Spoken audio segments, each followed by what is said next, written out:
Hello, Money Queens and listeners. Welcome to Women Behind the Millions. Let's meet the women behind the millionaires, the women supporting, guiding, celebrating women with their wealth.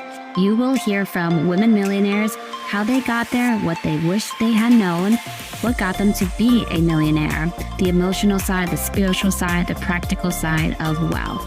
You'll also get to meet the women behind the scenes helping make it happen. Let's dive into Women Behind the Millions. I am Jessica Weaver, your host, best-selling author of 3 books, wealth advisor, and founder of the Women's Wealth Boutique. Let's start meeting the women.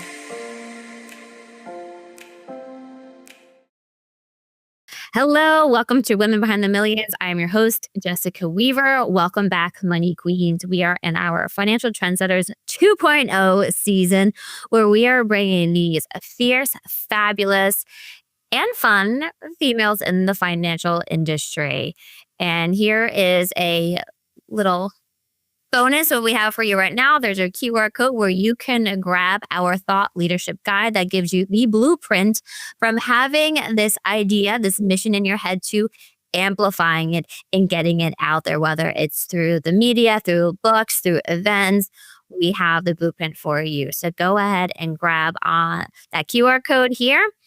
And this episode, we have, I don't even know how to describe it. This woman is, she is fierce, she is fabulous, she's fun, and she has had her world turned upside down. Her chapter title is Life is Hard, but Life is Always Good. And she uses a quote by Helen Keller. What we have once enjoyed deeply, we can never lose. All that we love deeply becomes a part of us. She has some incredible quotes all throughout her chapter. I feel like she's lived so many lives alone here. Shantel Haines, she is an independent financial professional. She's been in the industry for over 6 years, and she is ready to really connect with people in such a genuine way. So let's get Shantel up here. Hello, Shantel. How are you today? Hey, I'm good. How are you? I am good. Now, you wrote this chapter last year. Yes. And you were very vulnerable, very open and honest about things that you have gone through with your husband as a family for it. And just when you feel like you have experienced it all, your life is turned upside down. Everything's turned again. Things turned again, yes. And we were just talking, and you were mentioning the girl who wrote that chapter is not the one that I see here today. Can you fill us in a little bit on what's been going on with your family? Yeah. So I just did a little bit of the backstory. So my husband and I were originally from Gladwin, Michigan. He went into the military, moved to Texas. I, followed him. And then he got deployed to Iraq. We found out that we were pregnant with our son, Dominic, the day he deployed to Iraq. So that was fun. The emotions of everything. All the things. Zach and I just live life crazy. So, and then my husband was injured December 27th of 2006. I was still pregnant with Dominic then. So, in a positive way, he was home when Dominic was born in June of 2007. But Zach was injured in 2006, awarded a Purple Heart, was medically retired from the military. And, we were just trying to figure out life because we were young in our 20s, and, the military career path was what he was going down, and all that got interrupted. So, when he got out of the military, we moved to Georgia. So our poor child, he's a Southern boy that was born in Texas, raised in Georgia by 2 Yankees. So, but my husband was Medicare eligible early in his 20s.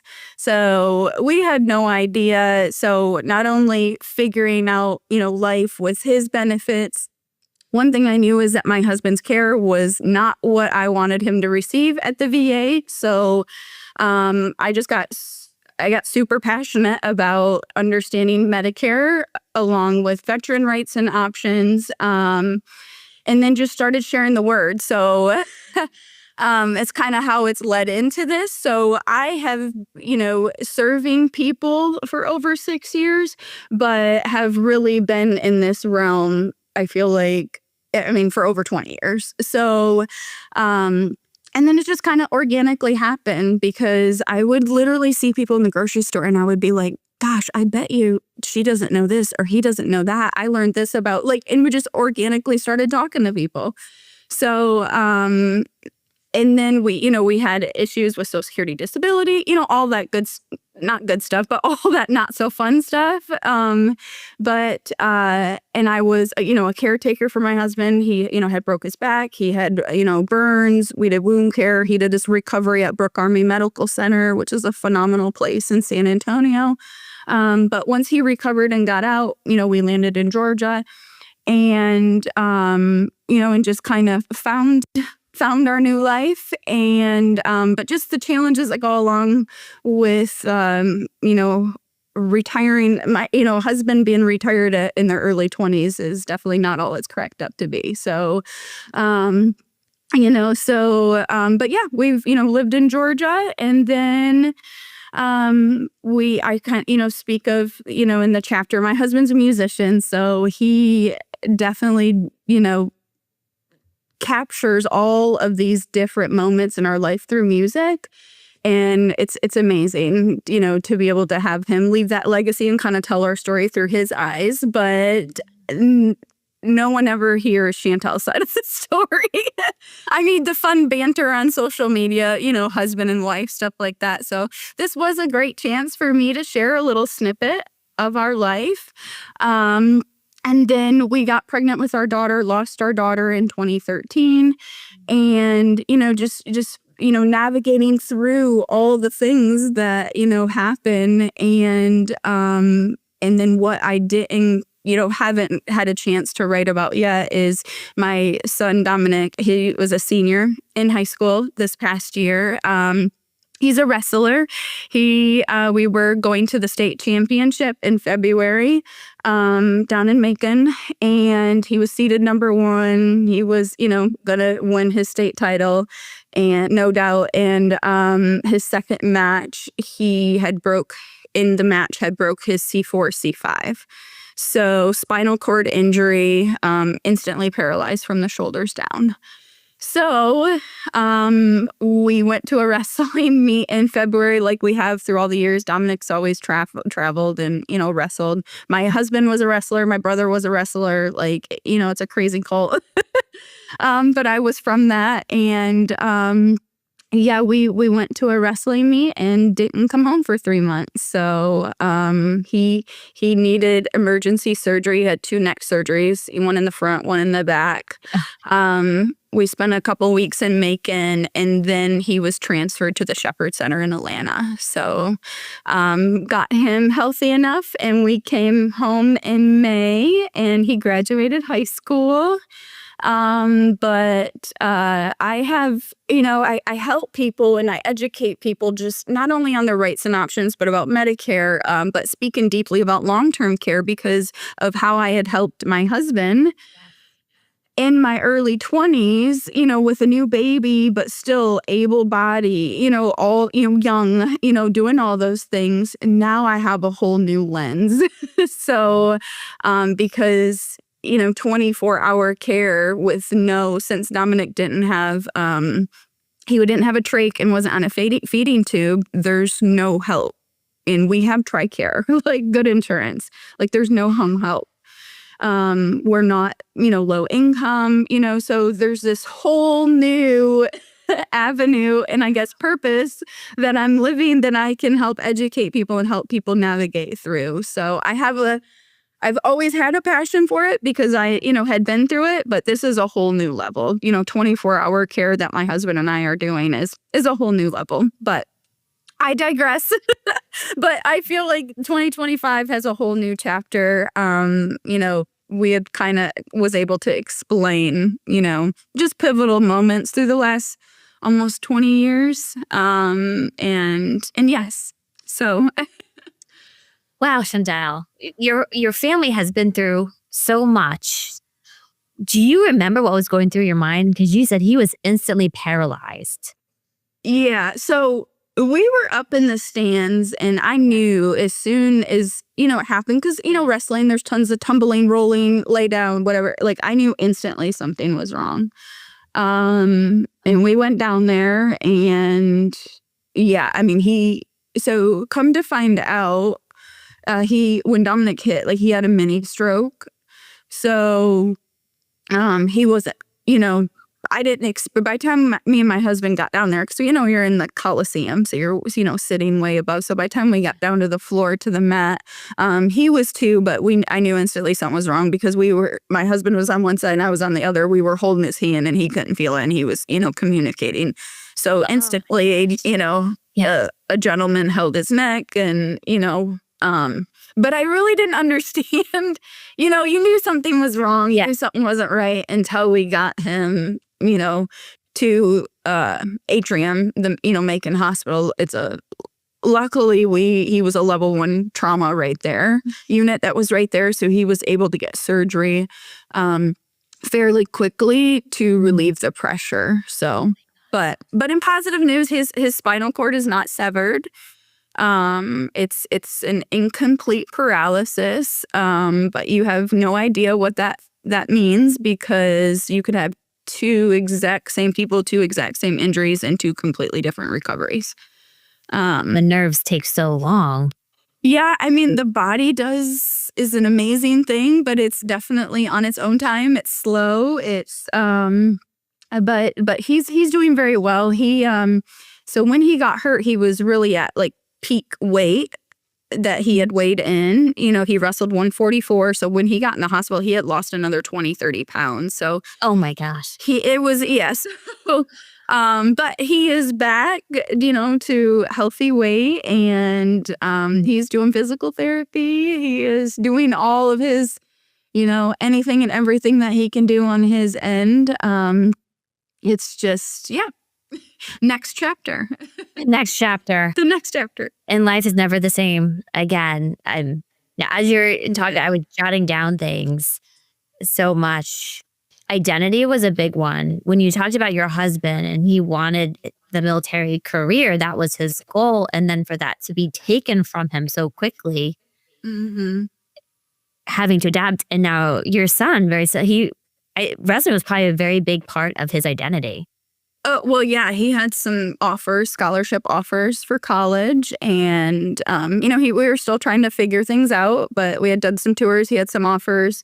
He also wants to go business finance route, so he had gotten accepted to the University of Alabama, so he wasn't sure, exactly what he was going to do, but yes, we're pausing on all that right now. Yeah. Yeah, exactly. Word 2. The long-term care at any age. I mean, you can find stronger examples of it can happen to people at any age. Any age. 18-year-olds, somebody in their 20s for it. And when we're young, we're invincible. It's not going to happen to us. And yet here you are. You've gone through it twice. Yeah. Yeah. I'm so glad you're being an advocate for people out there. Yes, well, and especially in the long-term care industry, so many things have vastly changed in the last 10 years, let alone 20 years. So people need education. And I think a lot of times people don't do things or don't have things just because they don't know. If they had, the information, then they would make decisions based on new information. And all of these topics that I talk about are not fun topics whatsoever. Who wants to talk about Medicare, long-term care, Social Security, all the, I focus on helping people in that distribution phase of life, but there are a lot of things that people can do that, you need to implement earlier in life. And just because you never know. You never know. The good Lord has taught me that I am not in charge, and he has sat me on my knees several times throughout my life. But we always end up coming back. So here's to the comeback for my boy. Yeah. Yes. To the comeback.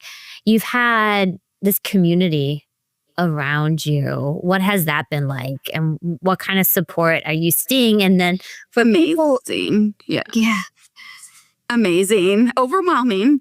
Like my husband does better with that.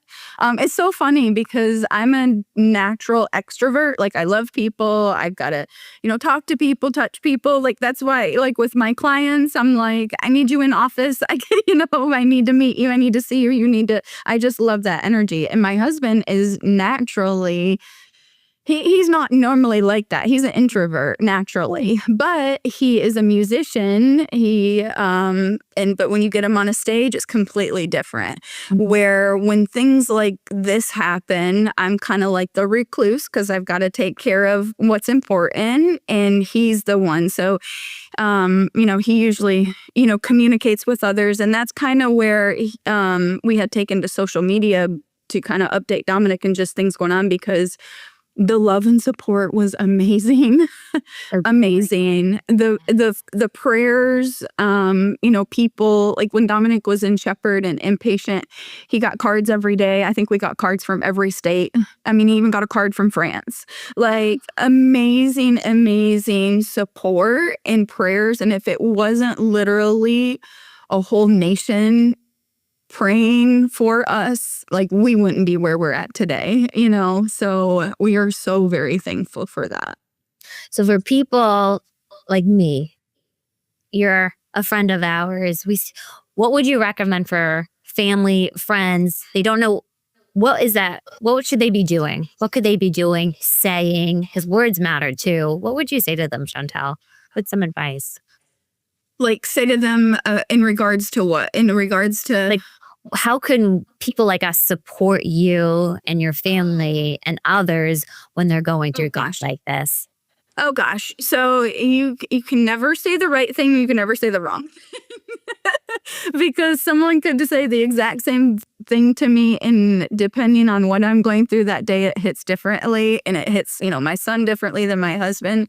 I mean, a lot of times it's just letting you know you're there. It's not even things. It's just, and especially, when the road gets long, it gets a little more narrow. You definitely find out who your real friends and family are. We have a lot of family that's not even blood, and I think like my family and I cannot wait until we are in a position that we can pay it forward.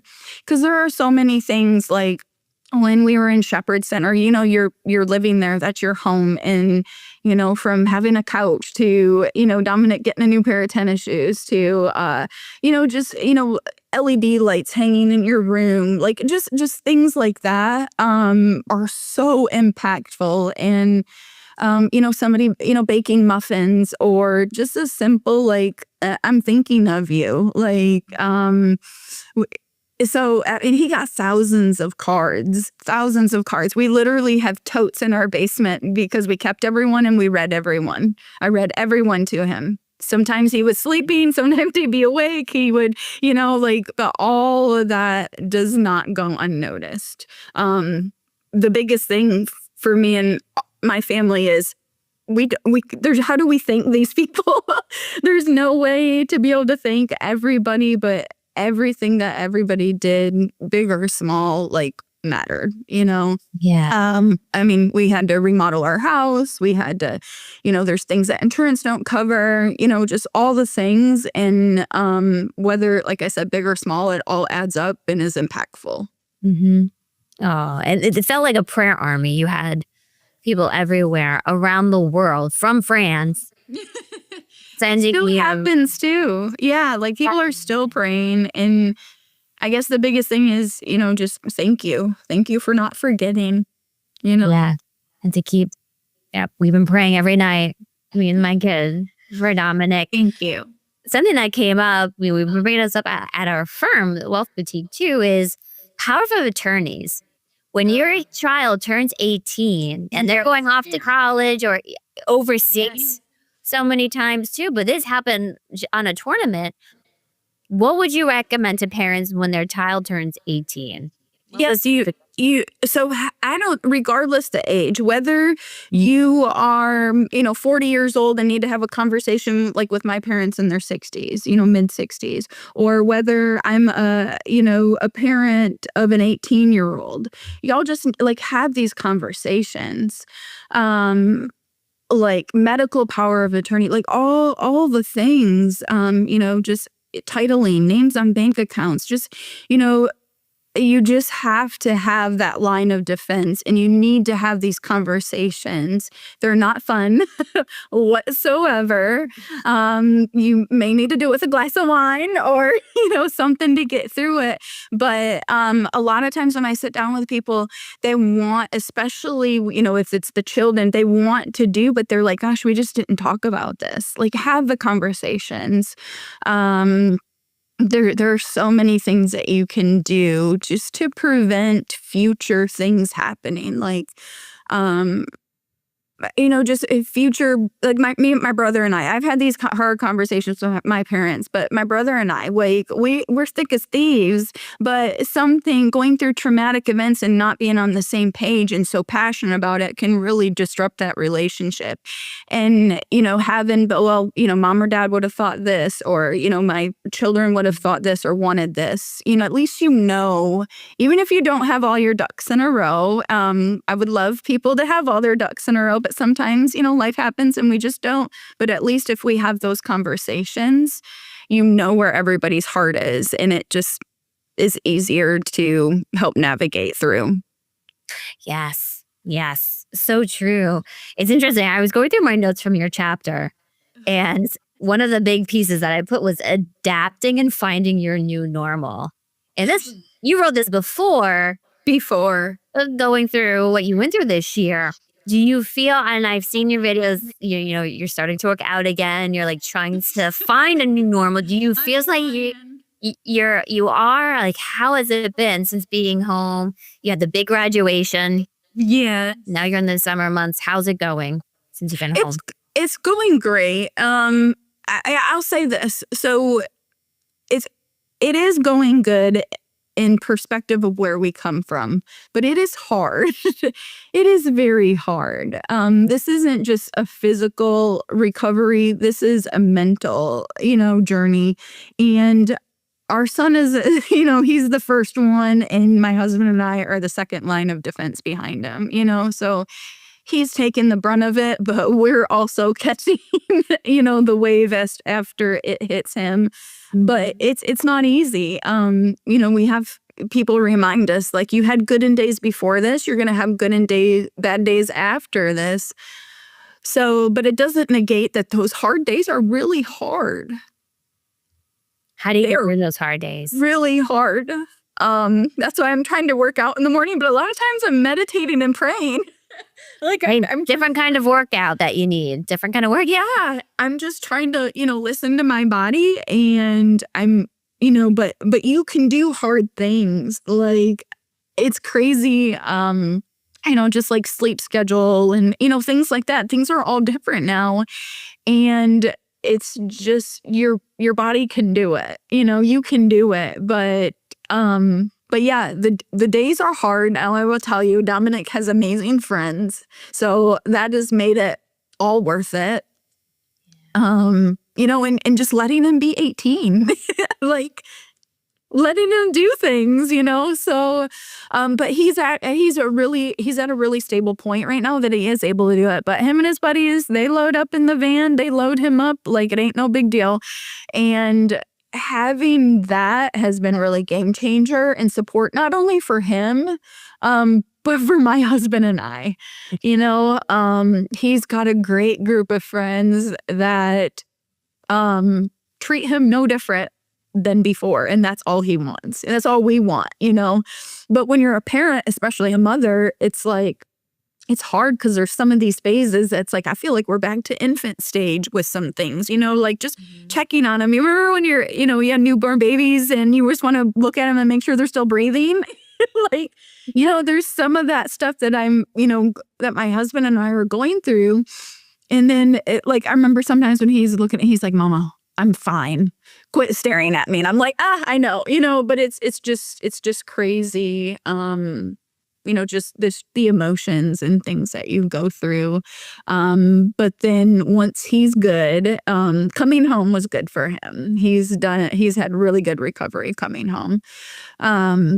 And he's healthy and he's stable and we're not having any of these moments. But now I'm a new ADA compliant police.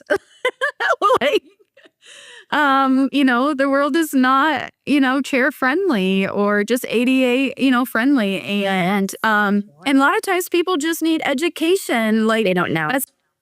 You don't know what you don't know. So, for example, if I'm another person that has a handicap sticker, I might pull in a handicap spot and think I'm just fine, not realizing that maybe that handicap spot next, the handicap spot that I pulled in has lines next to me. And I really don't utilize those lines, but somebody else may, So my son and his buddies have had plenty of experiences with that. There's a story of them going to Cracker Barrel. There was about 8 of them. They loaded up and went to Cracker Barrel for dinner, and they pulled into a spot, and then a lady pulled in right next, and they were like, "Excuse me, ma'am, can you move?" And she was like, again, did not know, and she had a sticker as well, and they were just like, and she was like, "Oh my gosh, I'm sorry, I just didn't think of it." So just a lot of, you don't know what you don't know, and there's just so much more educating people.